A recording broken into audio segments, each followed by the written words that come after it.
Welcome to your chemistry classroom. प्यारे बच्चों, आज हम शुरू करने जा रहे हैं हाइड्रोकार्बन्स के अंदर एरोमेटिक कंपाउंड्स, राइट।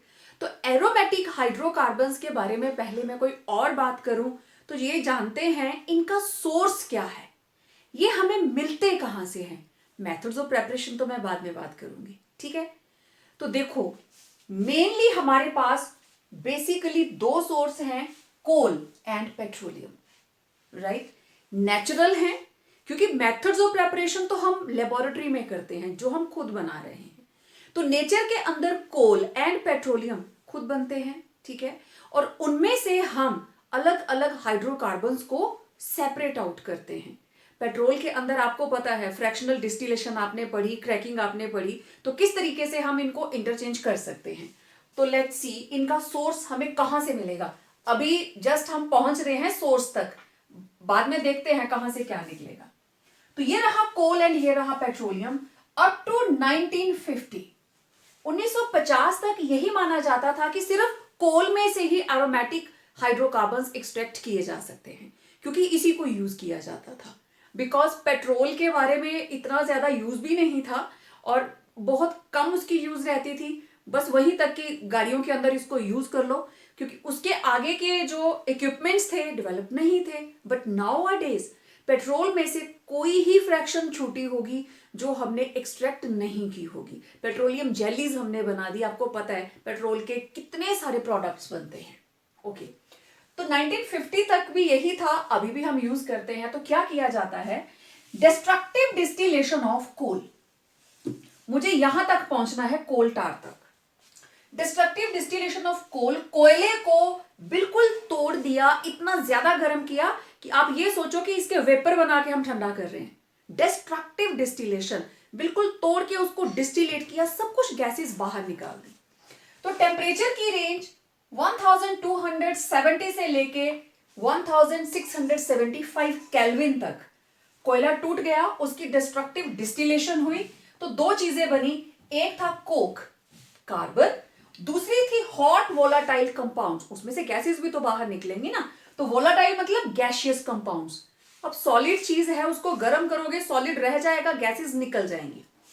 तो कोक बचा, 70% कोल में से कोक बन गया, और जो बाकी थे हॉट वोलाटाइल कंपाउंड्स वेपर बनकर उठे, उनको हमने ठंडा किया। They were cooled and pass through water, उनको ठंडा किया और पानी में से क्रॉस करवाया। व्हाट हैपेंड, दो चीजें बन गई, एक तो बन गई कोल गैस, दूसरा बन गया कंडेंस्ड लिक्विड। अब ये लिक्विड था जो कंडेंस हो गया, ठीक है। Coal gas it's a mixture of hydrogen, methane and nitrogen. It can be used for various purposes.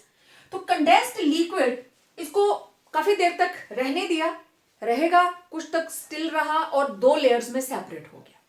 दोनों लेयर्स में से जो अपर वाली लेयर थी दैट वाज अमोनिकल लीकर, जिसको हम बोलते हैं लीकर अमोनिया, राइट। इसमें पानी भी होता है, अमोनिया भी होता है, राइट। तो it was liquor ammonia, okay. तो ये थी ऊपर वाली लेयर और 8 से 10% यही थी।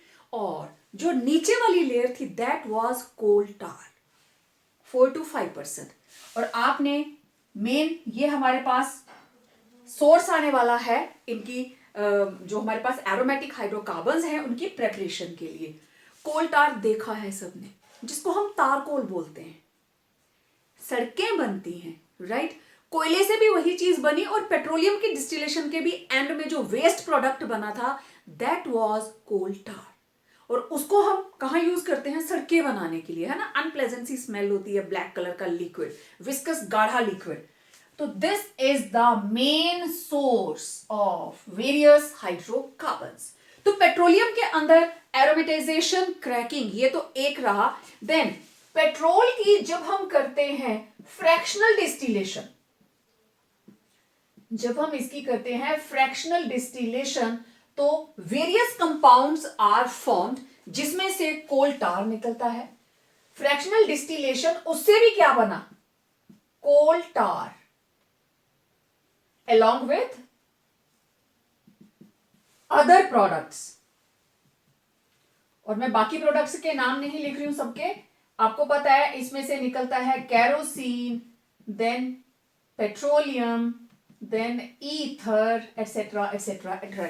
बहुत कुछ निकलता है, लेकिन मुझे किसको यूज करना है? कोल टार को, राइट? तो ये थी बिगनिंग कोल टार तक पहुंचने के लिए। अब देखते हैं कोल टार में से मुझे क्या क्या मिलने वाला है। नाउ हमारे पास आ गया कोल टार, चाहे वो कोल से आया हो चाहे वो पेट्रोलियम से आया हो, ठीक है? तो देखिए कोल टार को अब हम फर्दर डिस्टिलेशन करेंगे। अब हमें कोल टार की डिस्टिलेशन करनी है, और आप देखिए जब आप उसको फ्रैक्शनली डिस्टिलेट कर रहे हो अप टू 440 केल्विन, जब उसका टेम्परेचर हुआ अप टू 440 केल्विन, तो जो उसमें से लिक्विड सेपरेट होगा that is called light oil.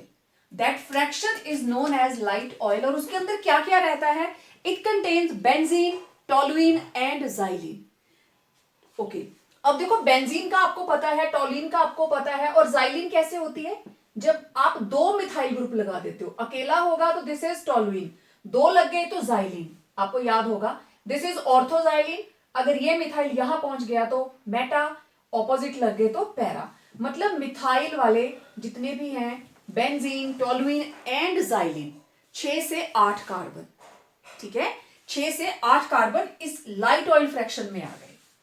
आगे चलिए, फिर आगे मिडल ऑयल और कार्बोलिक ऑयल फ्रैक्शन। फिनोल को कार्बोलिक एसिड भी बोलते हैं। तो टेम्परेचर की रेंज है 443 से लेके 503, और इस टेम्परेचर पे कोल टार में से क्या चीज डिस्टिलेट होकर हमारे पास आएगी? यस, दैट इज फिनोल, ठीक है? फिनोल जो जो मेरे को स्ट्रक्चर मिल रहे हैं मैं बना देती हूं, दिस इज फिनोल, ठीक है? ओके, अब देखो नेक्स्ट, बेंजीन के ऊपर OH लग गया तो फिनोल। थर्ड लेयर आती है हैवी ऑयल और क्रिजोल ऑयल। रेंज रहती है 503 से लेके 540 तक। उसमें रहते हैं क्रिजोल्स एंड नेप्थोल्स। क्रिजोल क्या होता है? जब बेंजीन रिंग के ऊपर 2 OH लग जाए, क्रिजोल। ऑर्थोक्रिजोल, मेटाक्रिजोल, पैराक्रिजोल, राइट? एक से ज्यादा OH ग्रुप लग जाए तो that is cresol. Next, green oil. Green oil होता है एंथ्रासीन की वजह से, ठीक है? उसको एंथ्रासीन ऑयल भी बोलते हैं। Range of temperature is 540 to 630, और इसमें रहता है नेप्थलीन, एंथ्रासीन एंड फिनेंथ्रीन। अब इनके स्ट्रक्चर आपको अच्छे से याद होंगे। नेप्थलीन के अंदर होती हैं 2 बेंजीन रिंग्स, राइट? एंथ्रासीन के अंदर होती हैं 3 बेंजीन रिंग्स, ऐसे। और फिनेंथ्रीन के अंदर क्या होता है? बेंजीन रिंग्स तो 3 ही होती हैं, लेकिन तीसरी वाली ऐसी होती है उसके ऊपर, राइट? तो इस तरीके से naphthalene, anthracene and phenanthrene they are found in the range of 540 to 630। अब लास्ट में क्या बचा हमारे पास? पिच और residue. It is non volatile. आप टेम्परेचर 630 तक ले गए, उसके ऊपर ले जाओ, गर्म करते जाओ, कुछ भी नहीं होगा। तो वो जो नॉन वोलाटाइल, क्योंकि अब ये इवेपोरेट होने वाली मटेरियल बची ही नहीं, वो 4 फ्रैक्शंस हमने निकाल ली। तो उसमें कौन कौन रह जाएगा? प्योर कार्बन और कुछ एक अदर कंपाउंड्स, राइट? तो ये था it was source of aromatic hydrocarbons, natural, जिसमें से आप प्योर इनको निकाल सकते हो। इसके अलावा लेबोरेटरी के अंदर बहुत से मेथड्स हैं जिनके अंदर आप इनको सिंथेटिकली प्रिपेयर कर सकते हैं, ठीक है? तो अब हम कुछ और मेथड ऑफ प्रिपरेशन के बारे में बात करते हैं। Let's start. और जब हमने बेसिक कंसेप्ट्स किए थे उसके अंदर आपको बिल्कुल क्लियर किया जा चुका है that what are aromatic compounds. Aromatic compounds, aromatic means aroma, aroma means sweet smell. तो all compounds which are having sweet smell they are considered as aromatic compounds, ठीक है? फिर हमने हक्कल्स रूल किया था कि वो कंपाउंड्स जिनके अंदर 4n+2 पाई सिस्टम हो, जो इसको फॉलो करते हैं they are known as aromatic compounds, और जो इस रूल को फॉलो नहीं करते they are non aromatic compounds, right? फिर आपने एक इसकी क्लासिफिकेशन की थी बेंजीनॉइड्स एंड नॉन बेंजीनॉइड। तो जिनके अंदर एटलीस्ट 1 बेंजीन रिंग हो दे आर नोन एज बेंजीनॉइड्स, और जो हमारे पास हेटेरोसाइक्लिक रिंग्स हैं, ठीक है, पायरोल, ठीक, हमारे पास थायोफीन, राइट? तो इस तरह के compounds these are known as heterocyclic compounds and non बेंजीनॉइड्स।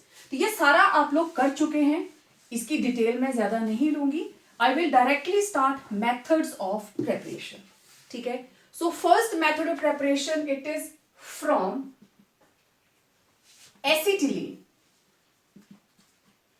और ये एल्काइंस के अंदर उनकी केमिकल रिएक्शन थी, पॉलीमराइजेशन रिएक्शन, कि एसिटिलीन के 3 molecule they will polymerise, polymerisation reaction की थी ना आपने.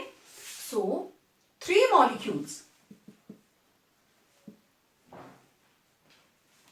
3 molecules of acetylene polymerize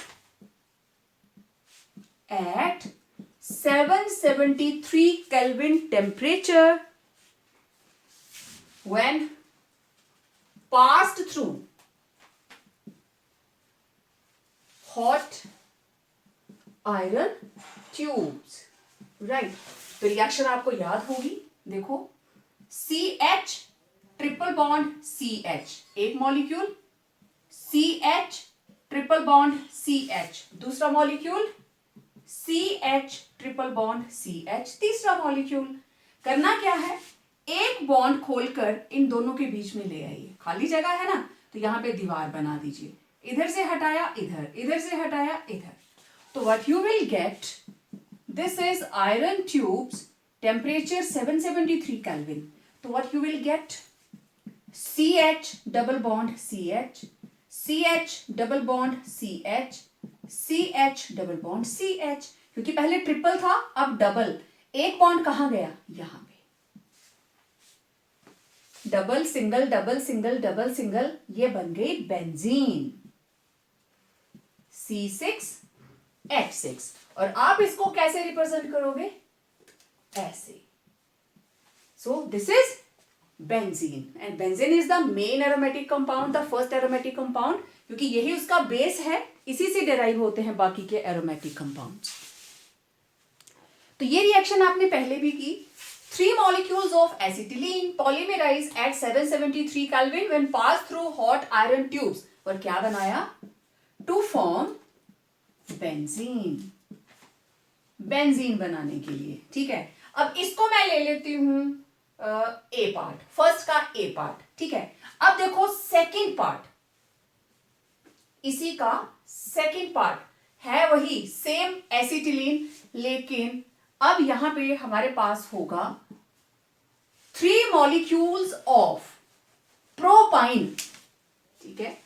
3 molecules of propine polymerize at 773 Kelvin temperature when passed through hot iron tubes. और उससे क्या बनेगा, to give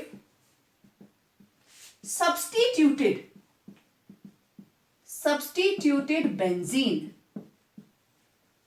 और उसका नाम क्या था, कुछ बच्चों को याद होगा, commonly it is known as mesitylene. ठीक है. कैसे बनाएंगे देखिए, propyne CH3 C triple bond CH. मैं इसको इस तरीके से लिख सकती हूं, C ट्रिपल बॉन्ड CH, और प्रोपाइन का CH3 मैंने ऊपर को कर दिया. एक ही बात है. ठीक है. अब इसके 3 मॉलिक्यूल मुझे लेने हैं. ओके. तो मैं पहले की तरह ही C triple bond CH, C triple bond CH, C triple bond CH हो गया. अब इसके साथ CH3 लगेगा, क्योंकि एसिटिलीन में तो H था, तो इसको साइड को कर दो ऐसे. कोई प्रॉब्लम नहीं. ओके. अब खाली जगह को भर दो, फिल इन द ब्लैंक. ये बॉन्ड इधर भेज दिया, ये बॉन्ड इधर भेज दिया, ये बॉन्ड इधर भेज दिया. ठीक है. Situation same, iron tubes, 773 kelvin temperature. Okay. तो अब पहले इनको पहले की तरह डबल डबल करके लिख लेते हैं. C double bond CH, C double bond CH, C double bond CH. आप भी ऐसे ही लिखिए. और इसके साथ, इस कार्बन के साथ लगा है CH3, CH3, CH3. बिल्कुल ठीक. अब इनको कनेक्ट कर दीजिए. ये लीजिए, बन गया फिर से double single double single double single. तो अगर आप देखिए ध्यान से, तो ये this is carbon number 1 2 3 4 5 and 6 benzene. लेकिन बेंजीन की 1 3 5 पे क्या लगे हैं, मिथाइल. तो तो this is 1 3 5 3 methyl tri methyl benzene, है ना सिंपल। और आप इसको फिर बेंजीन को बेंजीन की तरह बना दीजिए, जो आप उसका न्यूक्लियस बनाते हो। यही यही डबल बॉन्ड्स है। ये रहा 1 पोजीशन, ये रही 3 पोजीशन, ये रही 5 पोजीशन। तो 1 3 5 के ऊपर CH3, और इसको कॉमनली क्या बोलते हैं? Yes, mesitylene. तो ये थे एसिटिलीन से हम सिंपल बेंजीन भी बना सकते हैं और ट्राई सब्स्टिट्यूटेड बेंजीन भी बना सकते हैं, राइट। अब देखते हैं second method. Next method is by decarboxylation. Alkane alkene alkynes में आप करते आए हो एरोमेटिक एसिड्स की, ठीक है। अब देखो जरा, बेंजीन, बेंजीन के साथ कार्बन और कार्बन के साथ कोई भी हाइड्रोजन नहीं, तीनों ग्रुप खाली। इस ग्रुप को क्या बोलते थे? Benzo, right. This is benzo, okay. अब देखो मैं क्या करने लगी, double bond O O H, ठीक है। कार्बन के साथ कोई भी डायरेक्ट हाइड्रोजन नहीं है, तो दिस इज COOH, ये H ऑक्सीजन के साथ है। तो जरा इस पोर्शन को देखो, इस कार्बन के साथ कोई हाइड्रोजन नहीं, इसलिए इसको हम क्या बोलेंगे? बेंजो, ठीक है। और आपको याद होगा, अगर इस कार्बन के साथ एक H होता तो इट वॉज बेंजल, और अगर कहीं इस कार्बन के साथ 2 H होते, एक वैलेंसी खाली, मतलब बेंजीन रिंग के साथ लग जाता CH2 ग्रुप, तो दिस इज बेंजाइल। ये आपने नॉमेनक्लेचर में किया है, ठीक है। तो जस्ट आपको बताने के लिए, ये मेरे पास बन गया बेंजो, बेंजो ग्रुप के साथ ग्रुप लग गया ओइक एसिड, तो ये बन गया benzo plus oic, it is benzoic acid, ठीक। मुझे चाहिए sodium salt of benzoic acid, okay. तो हमने क्या किया, ये रहा मेरे पास बेंजोइक एसिड, बेंजोइक एसिड को ट्रीट किया सोडियम हाइड्रोक्साइड के साथ, तो acid plus base salt and water, acid से H गया तो उसकी जगह सोडियम लग गया, सोडियम से OH और यहां से H, वाटर, ये बन गया सोडियम बेंजोएट, मतलब sodium salt of benzoic acid. This is the meaning of sodium salt of benzoic acid. तो ये बन गया sodium salt of benzoic acid, right, okay.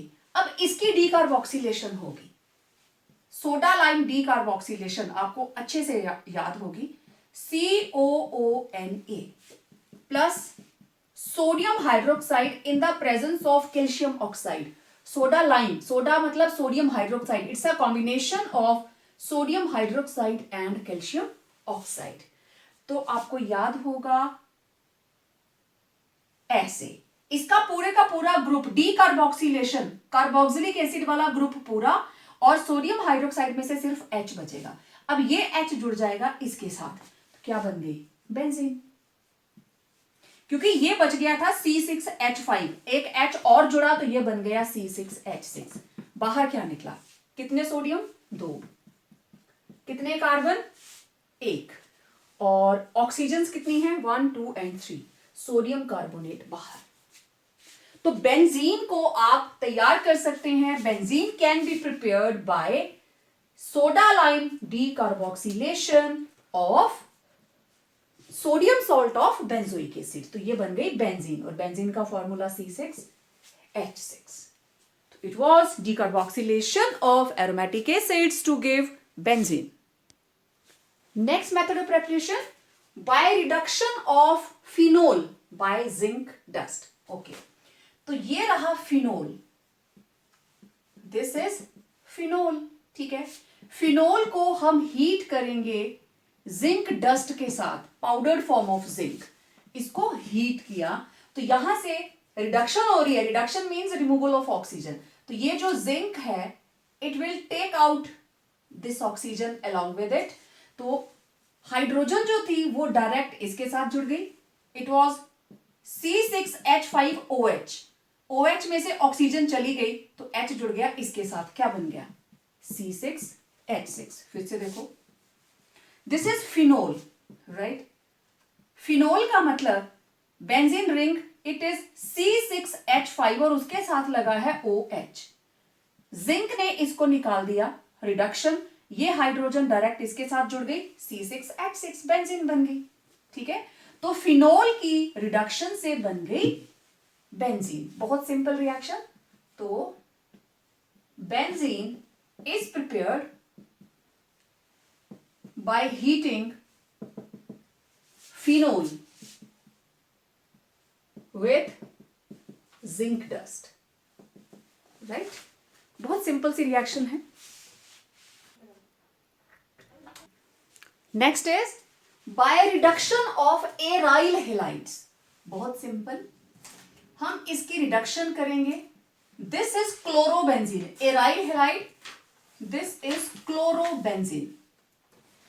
ठीक है, इसके अंदर हम रिडक्शन करने वाले हैं. 2 हाइड्रोजन्स ऐड होंगी इन द प्रेजेंस ऑफ निकल. तो आपको पता है एक H इधर, एक H इधर, ये बन गया बेंजीन प्लस HCl बाहर. तो it was again preparation of benzene. बिल्कुल simple reaction. So chlorobenzene undergoes reduction in the presence of nickel to give benzene. ठीक है. Fifth method is by Wurtz fitting reaction. आपने वुड्स रिएक्शन पहले की है alkanes में. आप करते थे RX सोडियम RX और ये बाहर, और ये दोनों एल्काइल ग्रुप आपस में जुड़ जाते थे. जब आप सिर्फ एल्काइल हेलाइड लेते हो, reaction is called Wurtz reaction. ठीक है, लेकिन जब फिटिंग वर्ड आ गया तो ये किसको इंक्लूड करता है? एरोमेटिक कंपाउंड को. ठीक है, तो इस रिएक्शन के अंदर क्या होता है? Aryl halide and alkyl halide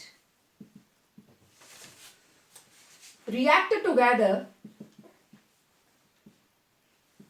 in the presence of metallic sodium and dry ether. dry ether इसकी प्रेजेंस में रिएक्शन होगा to give substituted benzene. देखिए, ये रहा मेरे पास एल्काइल हेलाइड. मैंने ले लिया क्लोरोबेंजीन, सोडियम, और दूसरी तरफ ले लिया, late it B methyl chloride. ठीक है, मेटेलिक सोडियम और ड्राई ईथर कैटलिस्ट. तो रिएक्शन सेम वैसे की. 2 NaCl बाहर, बाकी क्या बचा? ये रही बेंजीन रिंग. बेंजीन रिंग से Cl हटा और उसके साथ कौन बचा है जो लग सकता है? CH3. बन गई सब्स्टिट्यूटेड बेंजीन, जिसके बारे में हम बात कर रहे हैं. तो इसका नाम है मिथाइल बेंजीन. एंड कॉमनली इसका कॉमन नेम बहुत ही कॉमन है, that is toluene. TOLUENE, toluene. अब जरूरी नहीं यहां मिथाइल ही होगा. ठीक है, you can make use of bromo group also. Br sodium, Br, late it B C2H5. Again dry ether. तो ये हेलोजन दोनों हट गई, 2 NaBr बाहर, प्लस बचा क्या? ये रही बेंजीन रिंग और उसके साथ क्या लग गया? C2H5. तो इसका नाम इथाइल बेंजीन. ठीक है, अब देखिए फिटिंग रिएक्शन। देखो पहले हमने की वुड्स रिएक्शन, फिर हमने की वुड्स फिटिंग, और अब आई सिर्फ फिटिंग। वुड्स में सिर्फ एल्काइल ग्रुप था, वुड्स फिटिंग में एल्काइल प्लस एराइल आ गया। तो फिटिंग का मतलब एराइल। अब दोनों मॉलिक्यूल किसके होंगे? एरोमेटिक। ठीक है, लेट्स सी किस तरीके से ये रिएक्शन होगी। और तीनों नेम रिएक्शंस हैं, एग्जाम के अंदर पूछ ली जाती हैं। फिटिंग रिएक्शन में क्या हुआ? Two molecules of aryl halide combine together in the presence of metallic sodium and dry ether to give diphenyl और इसको बोलते हैं बाइफिनाइल। ठीक है, ओके। तो ये रहा मेरे पास, मैं ऐसे लिख लूं, बेंजीन को लिटा दिया, Cl plus 2 sodium plus Cl, benzene ring को ऐसे टेढ़ा करके लिख दिया। ठीक है, दिस इज क्लोरोबेंजीन, ये भी chlorobenzene, and in the presence of dry ether reaction same. ये लीजिए 2 NaCl बाहर, मैं इधर ही लिख देती हूं। अब ये दोनों रिंग्स आपस में जुड़ गई।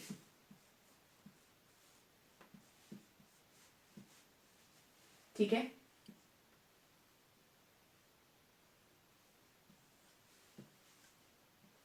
ये बन गया डाइफिनाइल और biphenyl. This was fitting reaction. ठीक है, अब कंपैरिजन देख लीजिए। सबसे पहले आपने एल्केन्स में की वुड्स रिएक्शन, तो उसके अंदर आप यूज करते थे एल्काइल हैलाइड, सिर्फ एल्काइल हैलाइड, और बन जाती थी एल्केन, राइट। तो it makes use of alkyl halide only. फिर आया हमारे पास वुड्स फिटिंग रिएक्शन। तो वुड्स फिटिंग रिएक्शन के अंदर वुड्स बात करता है RX की, 2 सोडियम, और फिटिंग बात करता है एराइल हैलाइड की। ठीक है, तो ये हमारे पास बन जाती है सब्स्टिट्यूटेड एरोमेटिक कंपाउंड। ठीक है, ये NaX बाहर, तो ये सब्स्टिट्यूटेड हमारे पास एरोमेटिक कंपाउंड, क्योंकि फिटिंग मतलब एराइल। तो इस केस में हमारे पास होगा alkyl halide and aryl halide. तो फिटिंग अकेला अगर मैं लिखूं, फिटिंग रिएक्शन, तो इसके अंदर सिर्फ aryl halides, only aryl halides, और बन जाएंगे हमारे पास दिस टाइप ऑफ कंपाउंड्स। तो ये तीनों रिएक्शंस मैंने इकट्ठी लिख दी आपके सामने, आप देख सकते हो Wurtz Fittig and Wurtz Fittig reaction में डिफरेंस क्या है। Next method of preparation, from benzene sulfonic acid. What happens? Upon passing steam, benzene sulfonic acid is hydrolyzed to give benzene. तो पहले हम लिखेंगे this is benzene, और जैसे benzoic acid वैसे ही सल्फोनिक एसिड। ठीक है, मैं पहले बता चुकी हूं आपको ये कैसे बनता है। हम इसकी हाइड्रोलिसिस कर रहे हैं, we are carrying out its hydrolysis. Temperature की रेंज रहेगी 423 से लेके 475, and water it is in the form of steam. ठीक है, तो अब देखिए हमारे पास इसकी हाइड्रोलिसिस, इधर लगा H और इधर क्या लगा OH। ठीक है, H लगा तो ये बन गई बेंजीन, और इधर OH जुड़ा, SO3 तो ऑलरेडी था, एक H और एक ऑक्सीजन और आ गई, टोटल क्या हो गया, हाइड्रोजन 2 हो गए, ऑक्सीजन 4 हो गई, सल्फर 1, तो दिस इज H2SO4। ठीक है, प्लस H2SO4, राइट, क्योंकि SO3H का मतलब ये था sulphur double bond oxygen, 3 oxygen हैं। ठीक है, एक के साथ ऑक्सीजन लगी है और इधर नेगेटिव चार्ज, राइट। तो एक ऑक्सीजन यहां पे मिसिंग और एक हाइड्रोजन मिसिंग, तो अगर एक O आ जाए और एक H आ जाए तो क्या बन गया, H2SO4। तो यही दोनों तो ऐड किए हमने, OH इसमें ऐड कर दिया, ठीक है। तो ये निकल गया सल्फ्यूरिक एसिड और क्या बन गया, benzene. It was the formation of benzene. Next method is from Friedel crafts reaction. Very important name reaction है, एग्जाम में डायरेक्ट आ जाती है। देखिए इस रिएक्शन के अंदर simply benzene reacts with alkyl halide किसकी प्रेजेंस में, catalyst is very important, alkyl halide in the presence of anhydrous AlCl3, ठीक है, टू गिव सब्स्टिट्यूटेड बेंजीन, ठीक है। ये रही benzene plus alkyl halide, late me have CH3Cl in the presence of anhydrous AlCl3। Anhydrous का मतलब है उसमें जरा सा भी मॉइस्चर नहीं होना चाहिए, ओके। तो देखो बच्चे यहां से H और यहां से Cl बाहर, बेंजीन थी C6H6, एक H चला गया तो बाकी क्या बचा, C6H5, ये H गया तो इसकी जगह लगने को कौन बचा है, CH3, सिंपल। H चला गया, H की जगह पे CH3 लग गया और इधर हो गया HCl। आप एक और एग्जांपल ले लीजिए, this is benzene plus Br C2H5 in the presence of anhydrous AlCl3, ठीक है। अगेन यहां से H और यहां से Br बाहर, C2H5 इसके ऊपर लग जाएगा। Again there is substitution on benzene ring plus HBr बाहर, ठीक है। It was HBr। तो इसका नाम है methyl benzene, this is methyl benzene. और ये क्या है, इथाइल बेंजीन। और इसको आपको याद होगा, दिस इज टोलुइन, ठीक है। तो ऐसे आपने फ्रीडल क्राफ्ट्स रिएक्शन से बना दिया substituted benzenes from Grignard's reagent. Grignard's reagent होता है RMgX, ठीक है।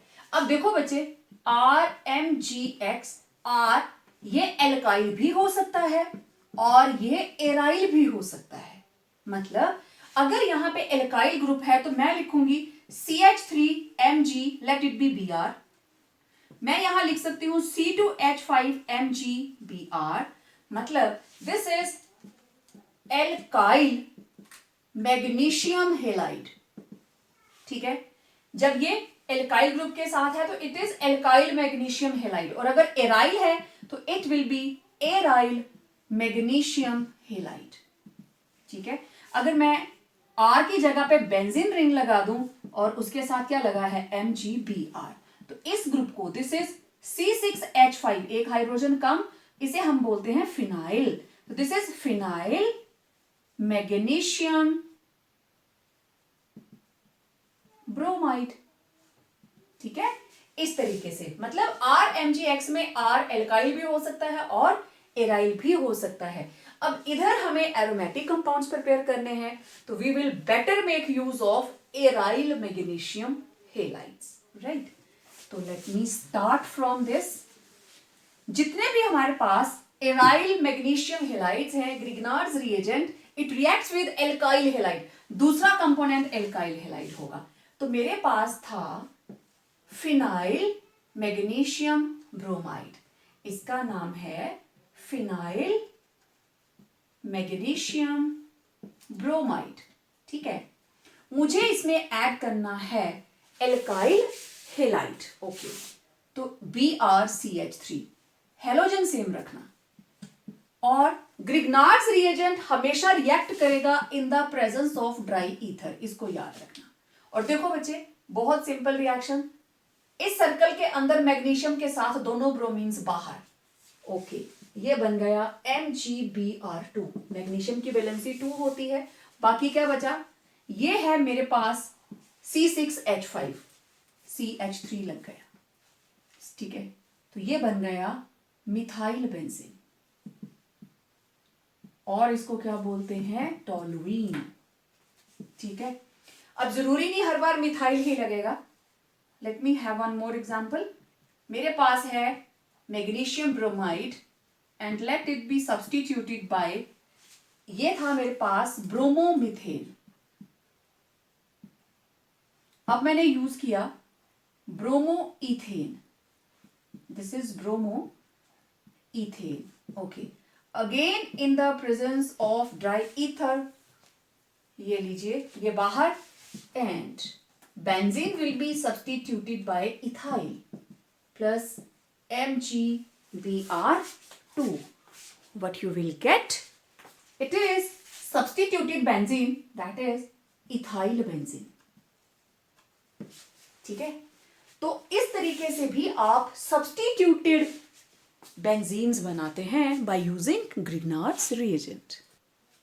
अब देखो, आपको याद है इस ग्रुप को हम क्या बोलते थे,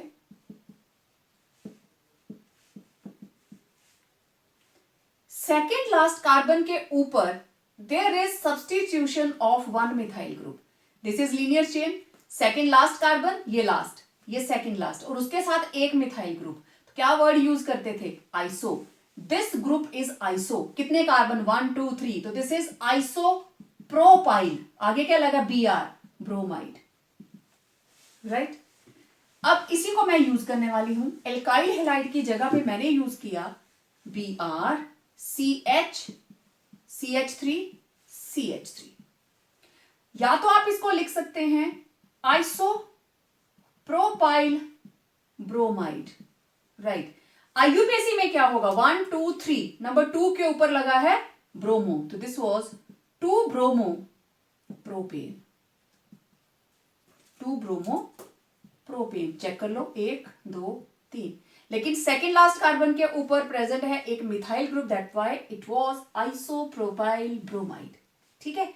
तो इसके साथ हम रिएक्शन करवाएंगे, again in the presence of dry ether, reaction वही है, ठीक है। अब देखो बेंजीन रिंग के ऊपर कौन लगा, सर्कल को थोड़ा बड़ा बनाया करें, ठीक है। ये लगा CH, डायरेक्ट CH से जुड़ा, और इस CH के साथ लगे हैं 2 मिथाइल ग्रुप, ठीक है। इसका नाम है आइसोप्रोपाइल बेंजीन। देखो substituted benzene, methyl benzene, ethyl benzene, now this is isopropyl benzene, क्योंकि आइसोप्रोपाइल ब्रोमाइड था। और इसका एक कॉमन नाम है जो बहुत ही कॉमन है, that is cumene, CUMENE, this is cumene, right, very common name इसका। तो मैं इसलिए बता रही हूं, एग्जाम के अंदर वो कह सकता है क्यूमीन का IUPAC नेम लिखे, तो एग्जामिनेशन में आ गया भाई क्यूमीन का IUPAC नेम लिखें, ठीक है। या कहेगा आइसोप्रोपाइल बेंजीन का IUPAC नेम लिखें, क्योंकि आइसो नियो उसका आता है ना, तो ठीक है। आप इसको कैसे लिखेंगे, देखो CH3 उसके आगे CH उसके आगे CH3, और यहां क्या लगा है, बेंजीन रिंग, यही है क्यूमीन का स्ट्रक्चर, ठीक है।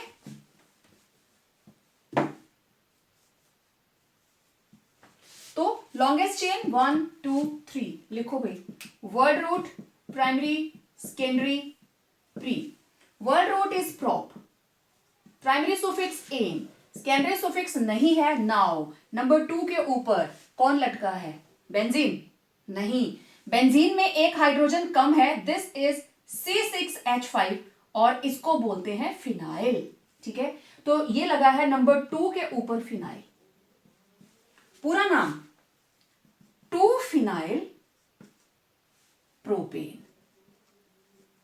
तो आप देख लीजिए क्यूमीन IUPAC नेम के अंदर क्या कहलाएगी, 2 फिनाइल प्रोपेन।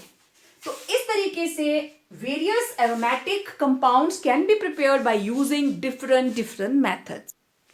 अब देखिए, by the reduction of benzene diazonium chloride, okay, ये रही बेंजीन, बेंजीन के ऊपर लगा है N2, N2 के ऊपर होता है पॉजिटिव चार्ज। डाईएजो का मतलब दो नाइट्रोजन, diazo means two nitrogens together, और इसके साथ लगा है Cl नेगेटिव। तो ये बन गया बेंजीन डायजोनियम क्लोराइड। इसको हम ट्रीट करेंगे hypophosphorous acid H3PO2 and water, तो इसकी रिडक्शन होगी। अब बेंजीन डाइजोनियम क्लोराइड एक्चुअली होता क्या है, नाइट्रोजन, ट्रिपल बॉन्ड नाइट्रोजन, इस नाइट्रोजन के 4 बॉन्ड, तो ये रहा पॉजिटिव चार्ज, खत्म, ये बन गया केटाइन, और इसके साथ एक एनाइन लग जाता है। तो इसको कलेक्टिवली इकट्ठा N2 करके ऐसे लिख दिया जाता है। पॉजिटिव चार्ज कहां होता है, उस नाइट्रोजन के ऊपर जो बेंजीन रिंग से अटैच्ड है। तो देखिए जब रिएक्शन होगी, सबसे पहला स्टेप यहां से N2 बाहर, there will be removal of N2, right? और यहां पे H3PO2 it will be converted into H3PO3। Hypophosphorous से बन गया phosphorus acid, it will be phosphorus acid. बाकी क्या बचा, एक H और एक Cl प्लस HCl। वाटर में से एक H, देखो एक ऑक्सीजन इधर ऐड हो गई वाटर की, एक हाइड्रोजन Cl के साथ चलेगी ना, we are left with only one hydrogen, और वो कहां लग जाएगी, बेंजीन रिंग के ऊपर यहां पे, और ये बन गई बेंजीन। तो addition of hydrogen it is known as reduction. तो इस तरीके से हमारे पास बन जाती है benzene by the reduction of benzene diazonium chloride. अब देखते हैं एरोमेटिक कंपाउंड्स की कुछ physical properties. Benzene and its homologous, मतलब बेंजीन और उससे मिलते जुलते अप टू 8 कार्बन एटम्स, ठीक है, मींस बेंजीन पे मिथाइल ग्रुप लगा हो सकता है तो 7 कार्बन्स, इथाइल लगा होगा तो 8 कार्बन्स हो गए। तो up to 8 carbons they are colourless liquids, और जो उससे हायर हैं they are solids with characteristic smell, सभी की अपनी अपनी एक पर्टिकुलर स्मेल है। तो ये जो एरोमेटिक हाइड्रोकार्बन्स है they are not miscible with water, पानी में नहीं घुलते हैं, yes they are soluble in organic solvents, ether, benzene, toluene, ठीक है। देन हाईली इनफ्लेमेबल, आग पकड़ लेते हैं बहुत जल्दी, और इनके मेल्टिंग और boiling points increase with increase in molecular mass.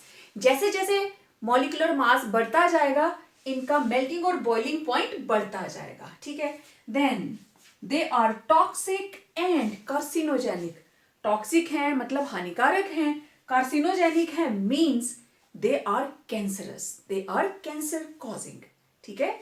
सो आज के वीडियो में इतना ही पढ़ेंगे, बात करेंगे इनकी केमिकल प्रॉपर्टीज के बारे में हमारे आने वाले वीडियो के अंदर। So stay tune for the upcoming video, till then complete this notes.